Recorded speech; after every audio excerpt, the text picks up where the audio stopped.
नमस्कार, आप देख रहे हैं एसबीटी लोकल न्यूज। चलिए नजर डालते हैं श्रीगंगानगर हनुमानगढ़ जिले की अब तक की बड़ी खबरों पर। सूरतगढ़ सिटी पुलिस ने चोरी सहित विभिन्न आपराधिक घटनाओं में शामिल 4 आरोपियों को गिरफ्तार किया है।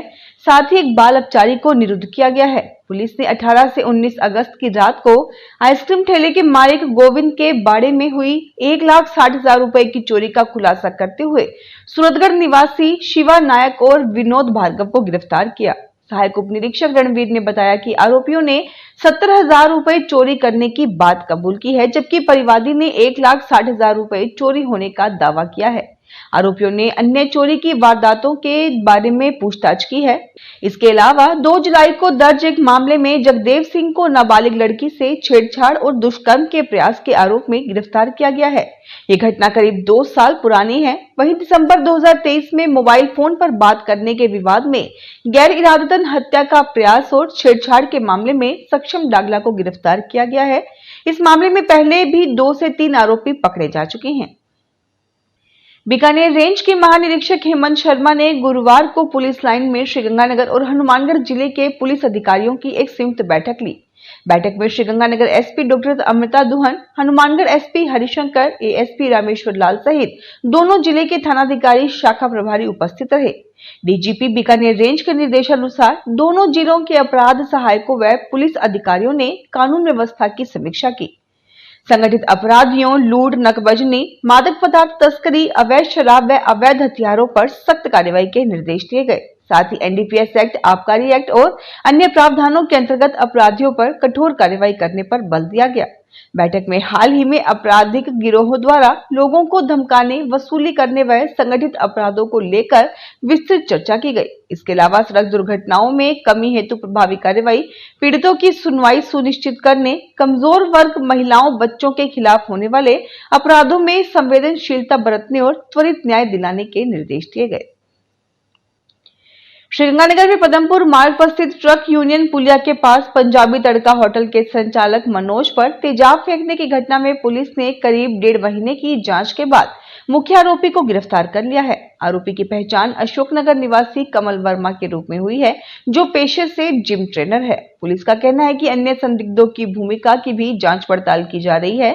घटना की जड़ें व्यक्तिगत रंजिश में बताई जा रही हैं। पुलिस सूत्रों के अनुसार मनोज कुमार न केवल होटल का संचालन करते हैं, बल्कि कैटरिंग सेवाओं का ठेका भी संभालते हैं।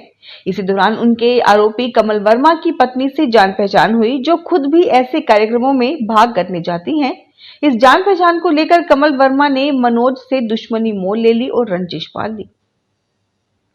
श्रीगंगानगर जिले के मुकलावा थाना क्षेत्र के मोहन नगर रेलवे स्टेशन के पास 25 अगस्त की देर रात एक बड़ी घटना सामने आई है, जिसमें पिकअप गाड़ी में सवार 5 से 6 बदमाशों ने बाइक पर जा रहे एक परिवार पर हमला कर दिया। हमलावरों ने परिवार के साथ मारपीट की, महिला को घायल किया और उसके गले में पहनी सोने का लॉकेट छीनकर फरार हो गए। पीड़ित मिट्ठू सिंह ने पुलिस को बताया कि वह अपनी पत्नी और बच्चों के साथ चक 22 एनपी से अपने गांव लौट रहा था। रात के समय मोहन नगर रेलवे स्टेशन के पास एक पिकअप गाड़ी में सवार 5 से 6 व्यक्तियों ने उसकी मोटरसाइकिल को रोक लिया। बदमाशों ने मिट्ठू सिंह और उसके परिवार के साथ मारपीट शुरू कर दी। पदमपुर में नकली डीएपी खाद का मुद्दा गुरुवार को एक बार फिर सुर्खियों में आ गया। ग्रामीण मजदूर किसान समिति के पदमपुर ब्लॉक अध्यक्ष रीचपाल सिंह मक्कासर ने पदमपुर के भगत सिंह चौक के पास 2 संदिग्ध ट्रैक्टर ट्रालियों को पकड़ा, जिनमें डीएपी खाद भरी हुई थी। चालक ट्रालियां छोड़कर फरार हो गए, जिसके बाद किसानों की भारी भीड़ पुलिस थाने में जमा हो गई। इस घटना से क्षेत्र में नकली खाद की वितरण की आशंका और मजबूत हो गई है और पुलिस ने किसानों के बयानों के आधार पर एफआईआर दर्ज कर ली है। घटना का विवरण देते हुए जीकेएस के प्रदेश संयोजक रणजीत सिंह राजू ने बताया कि पदमपुर में पिछले कई दिनों से नकली डीएपी खाद का मामला काफी चर्चा में था। गुरुवार सुबह भगत सिंह चौक के पास एक ट्रैक्टर ट्राली में डीएपी खाद ले जाते हुए दिखाई दी, जो उन्हें संदिग्ध लगी। जब ब्लॉक अध्यक्ष रीचपाल सिंह ट्राली को रोककर खाद के बारे में पूछताछ की, तो चालक ट्रैक्टर ट्राली को वहीं छोड़कर भाग गया।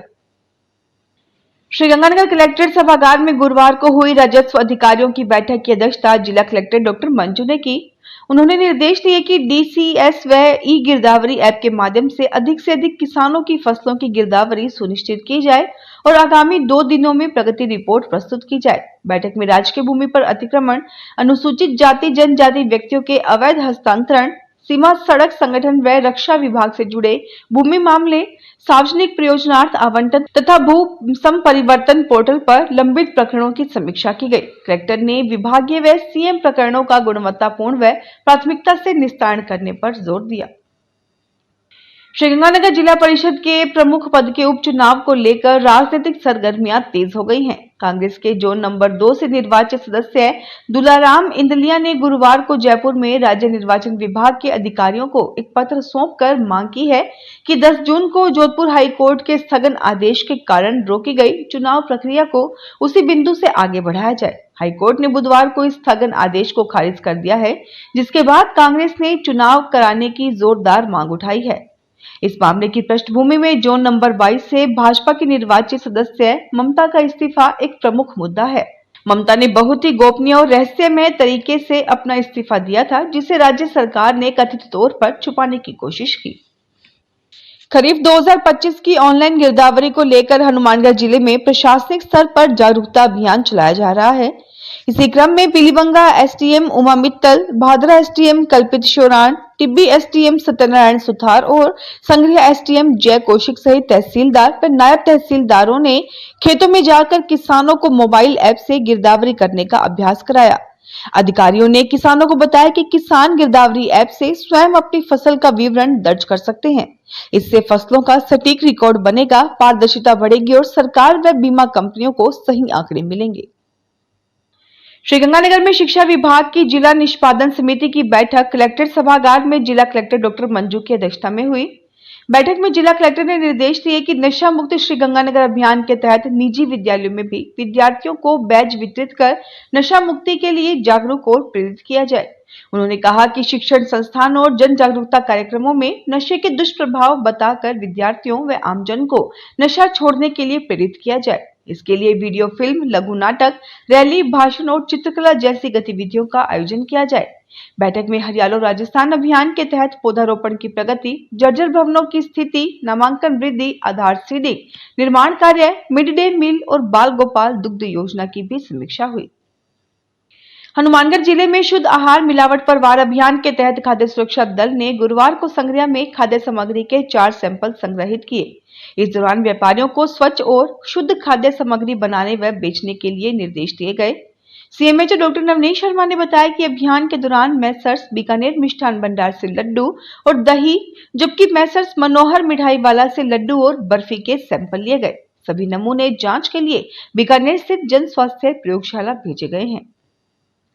श्रीगंगानगर में राजस्थान शिक्षा सेवा प्राध्यापक संघ और स्कूल शिक्षा कॉमन सीनियरिटी संघर्ष समिति के बैनर तले प्राध्यापकों ने मुख्यमंत्री को ज्ञापन भेजकर नियुक्ति तिथि आधारित वरिष्ठता का गलत बताते हुए कॉमन सीनियरिटी बनाने की मांग की। उन्होंने कहा कि 2015 की भर्ती में 19 विषयों से चयनित 13,098 प्राध्यापकों की पदोन्नति में विसंगति उत्पन्न हो गई है।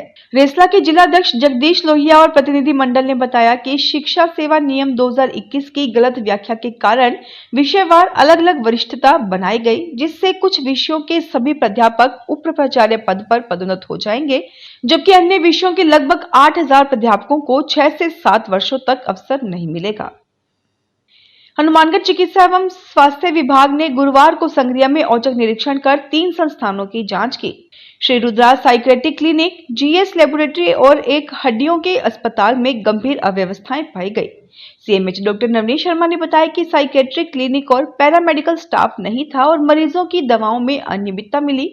क्लिनिक को नोटिस जारी कर जवाब तलब किया गया है। वहीं जीएस लेबोरेटरी बिना पंजीयन और न्यूनतम मानकों के संचालित हो रही थी।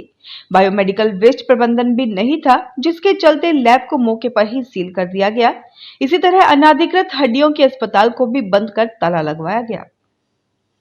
श्रीगंगानगर में भारतीय जनता पार्टी के जिला कार्यालय में शुक्रवार को एक राष्ट्र एक चुनाव पोस्टर का विमोचन किया गया। कार्यक्रम का शुभारंभ भाजपा जिलाध्यक्ष ने किया। कार्यक्रम में संयोजक वैभव भारती, एडवोकेट प्रदीप धेरड़, रतन गणेश गढ़िया, धर्मवीर डुडेजा सहित भाजपा पदाधिकारी, कार्यकर्ता और छात्र नेता मौजूद रहे। हनुमानगढ़ जिले के वरिष्ठ न्यायिक बालक अधिकार संरक्षण आयोग की अदालत ने गुरुवार को एक सनसनीखेज हत्या के मामले में महत्वपूर्ण फैसला सुनाया है। अदालत ने एक नाबालिग आरोपी को दोषी ठहराते हुए आजीवन कारावास की सजा सुनाई है। ये फैसला 2018 में हुई एक हमले की घटना से जुड़ा है जिसमें एक व्यक्ति की मौत हो गई थी। लोक अभियोजक मनोज शर्मा के अनुसार इस मामले में अभियोजन पक्ष की ओर से अदालत में 11 गवाहों के बयान और 19 दस्तावेजी साक्ष्य प्रस्तुत किए गए थे, जिनके आधार पर यह फैसला लिया गया।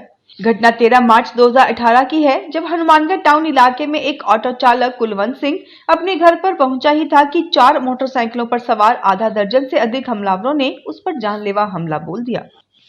हनुमानगढ़ जिले के शहरी क्षेत्रों में चिकित्सा सेवाओं को सुलभ बनाने के लिए 3 नए शहरी आयुष्मान आरोग्य मंदिर शुरू किए गए हैं। ये केंद्र हनुमानगढ़ जंक्शन स्थित कैनाल कॉलोनी, नौहर के साहवा रोड और भादरा के कुटिया रोड पर स्थापित किए गए हैं। मुख्य चिकित्सा एवं स्वास्थ्य अधिकारी डॉक्टर नवनीत शर्मा ने बताया कि अब जिले में कुल 10 शहरी आयुष्मान आरोग्य मंदिर संचालित हो रहे हैं। प्रत्येक केंद्र पर 7 स्वास्थ्य कर्मी, जिनमें एक MBBS डॉक्टर शामिल है, तैनात किए गए हैं। यहाँ BP, शुगर सहित 8 प्रकार की जांचें और PHC पर मिलने वाली दवाइयां उपलब्ध होंगी। तो ये थी आज की बड़ी खबरें। अगर आपको हमारा बुलेटिन पसंद आया हो तो वीडियो को लाइक करें, अपने दोस्तों से शेयर करें और चैनल को सब्सक्राइब करना ना भूलें। फिर मिलेंगे नई खबरों के साथ। धन्यवाद।